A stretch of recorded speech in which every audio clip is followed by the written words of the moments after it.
This family of consoles first appeared at the Grammy Awards in 2012, and more than a decade later, they are still trusted to make one of music's biggest nights. My name is Charles Oladele. I am a tech tourist.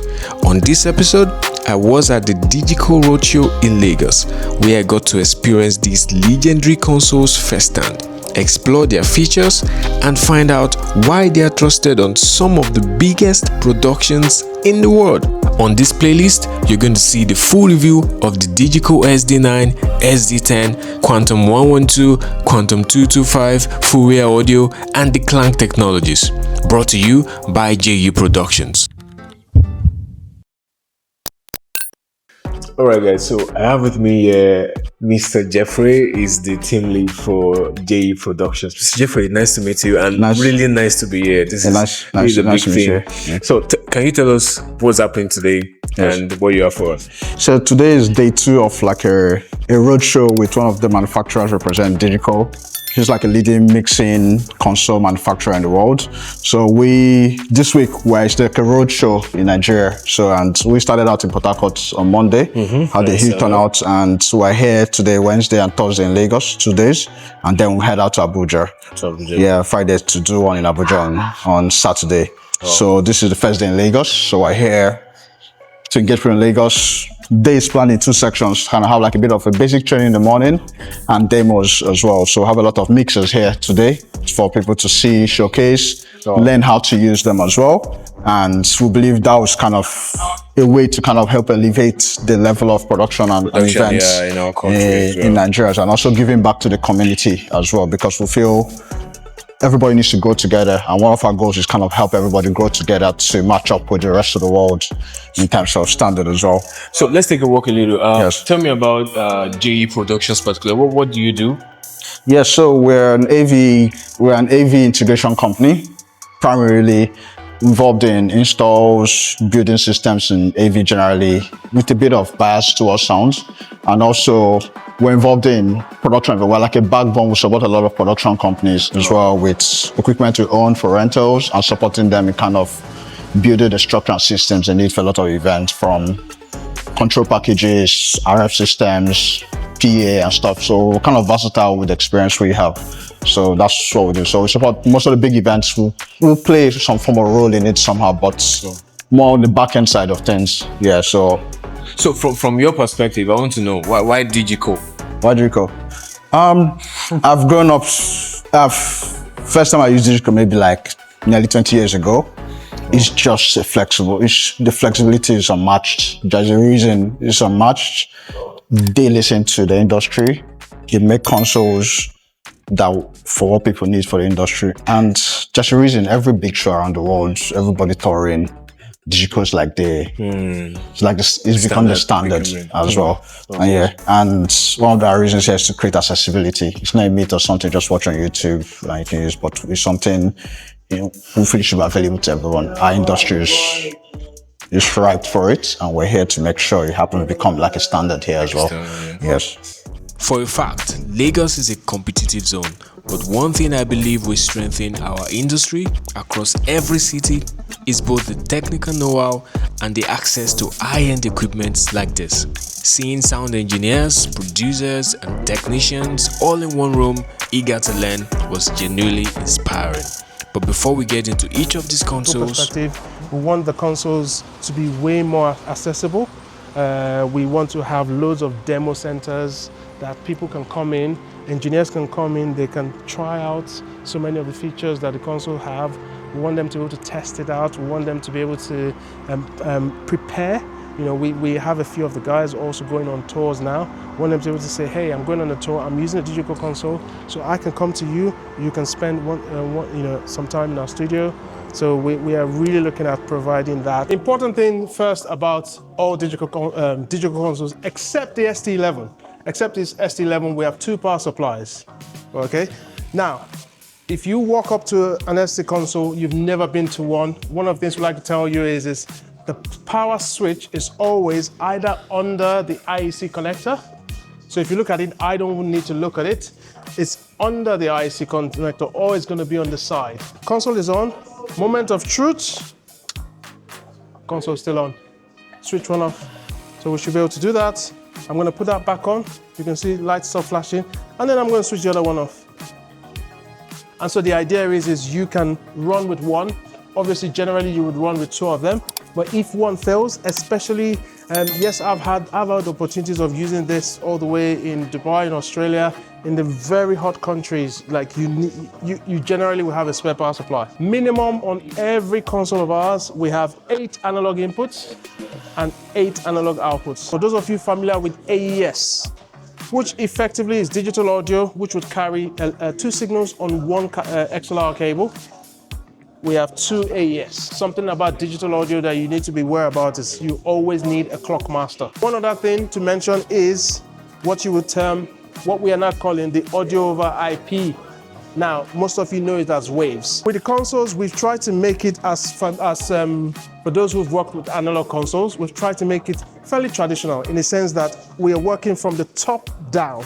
So as you can see, even this gives you a bit, it says we have gain, then low pass filter, high pass filter, we have the compressor, we have the gate, we have the auxiliary, and we have the pad. Something like the EQ, you can tap on the EQ, and you can even then do that touch screen. For some of you who like doing double stage compression, you can do it. For those of you who want to do a Docker, you can do it. For those of you who want to have a gate, you can do it. We even have an option here that we can do dynamics before EQ or EQ before dynamics. What I mean, when I did my first 180 channel show, you know, that was a step, but it didn't start from there. You know, I did the 30, the 8, the 50, the 60, the 70, the 80, the 90, and by the time I got to 120, 130, and interestingly, most of them, especially as I used the higher channel count, which is some of the really, really good features of DiGiCo, the higher channel count was just fantastic to work with a console that can handle all of that in almost the same footprint as quite a few of the other consoles. So there's growth, and we want them to see that growth. We want to see that it's possible, and you can work your craft till you get there. We're looking at the S10, like we said, DiGiCo, everything is kind of the same. Everything is kind of the same. It's just different consoles, just a slight variation. Software is the same, nothing is different. So this is an SD10, it's a 144 channel console. We talked about GPI for control and GPI out. So this has 16. We're putting 16 jacks here. They put it as a D sub, so you need something to kind of convert it out. An SD10 is unique. There are 4 physical ports here, but it actually has 2 MADI ports. Because if you notice our number, that's called 1A, 1B, 2A, 2B. But on this console, there are 3 fader banks. The left fader bank, the center fader bank, and the right. On the 225, there are just 2 fader banks, left and right. On the 9, left and right. On the 11, just one, just a center. On an SD10, they've also designed something for lazy sound engineers that like to sit down in one place. So if I just want to sit down, I want to mix everything from the center, I don't care about what's happening inside. They've also put 2 other buttons that say assign to center. So it means if I'm here, I can push this guy here. It doesn't affect the screen. It just moves my faders here. I can go in and out of it. And there's one on that side. It just brings my faders there quickly and back. For a console like the SD10, the master bus can either be stereo, LCR, or 5.1. It's advanced pan. The advanced pan, yes. Yeah, you can have them do different things.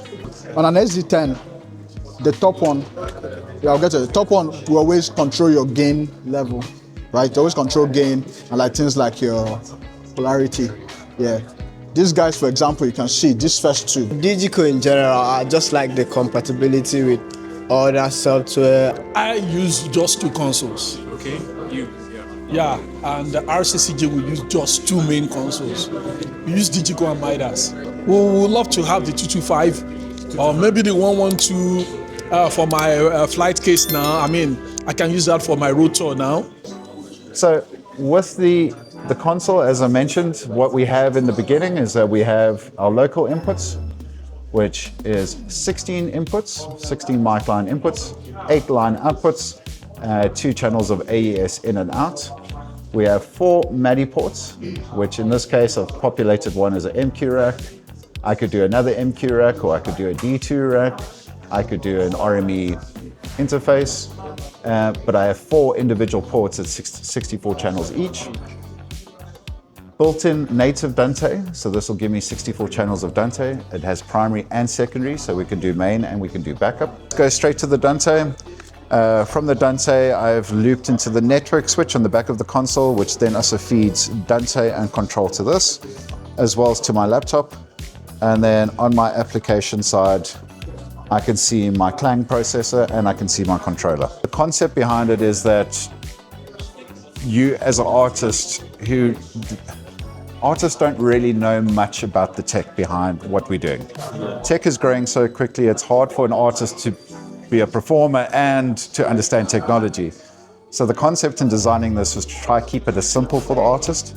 And that's why we kind of went with, here's a controller, there's my groups, my drums, my guitars, brass, keys, tracks, BVs, lead vocals, talkback, and then I have individual 24 important channels.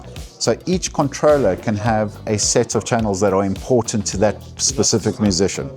To it, this is MIDI and it's Dante, and it can also be used as a MIDI to Dante converter, which is really cool.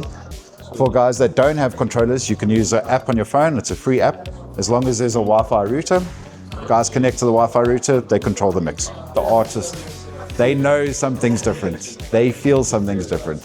And we definitely see where guys do experience it and they do realize what it is, it becomes a common request. And it's just a matter of time before, it's going to be just a normal thing on a rider, which is quite exciting. For this would be the macro, I mean, the macro is on board, so they are very close within reach. I mean, for me, this apart from the size, with the macro. And number two, the weight. This thing is freaking light. It's so light. You can just put it in your flight case and travel with it. So again, we have the word clock input and output. That's to clock your console, or you can clock any other external system. You have your own Ethernet switch. You have 2 ports here, and you have another 2 ports right there. That's used to control your plugin system, your offline software, or even you can use it to connect 2 Quantum 225s together and make a bigger console if you want. So in the front, the first thing you need to know, and my friend Kyle will explain it a little bit more detail, there's one trick in DiGiCo that you need to know. And I would say that will get you through every DiGiCo. You touch at the top and you get the input. You touch at the bottom and you get the output. Signal flow is like that. So if I touch on my gain, I will open my input routing page. If I touch at the bottom, I will open my output. So that's how you send to groups, or that's how you do direct sends, or that's how you do your insert points. And on the top, that's where you select your main signal.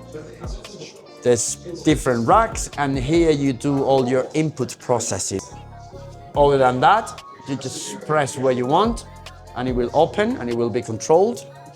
You can even expand your EQ. If I open my compressor, for example, it will map to those rotaries, and it will match colors, so you know more or less where you are. And once you get to know touching at the top input, touching at the bottom output, I'm telling you, you can do your show.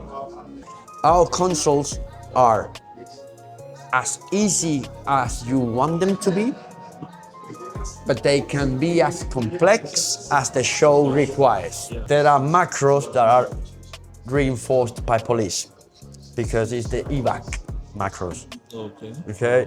And that has to be in every session. So engineers will come and I will go to their session and I will load my macros onto their sessions. So I get access to if there's fire, the evac system will run through the console and will sound on the PA. Because if you have Metallica playing, there's no way you're gonna listen to the or you might even think, oh, that is a cool song. We actually have tools that are unique to DiGiCo. Some of them are specifically for monitor engineers. We have some patents of some ways that we process the channels so we can give different musicians on stage different versions of the same channel. That's unique to DiGiCo, no one else can do that. In terms of front of house, I think what defines DiGiCo from the other brands is the extreme flexibility. You can adapt your console to your need. You can customize the surface 100%, and somehow you can make the console your own console. So I think that would be the best thing, and then it's famous for the sound as well. So first, DiGiCo, thank you very much. We appreciate you. Keep making great products, release more channels and more effects. Okay, that aside, to engineers, let us learn more, let us be kind to each other, and let's work well as a community to improve this passion, to improve the results of this passion that we have for audio, for production, and for the industry.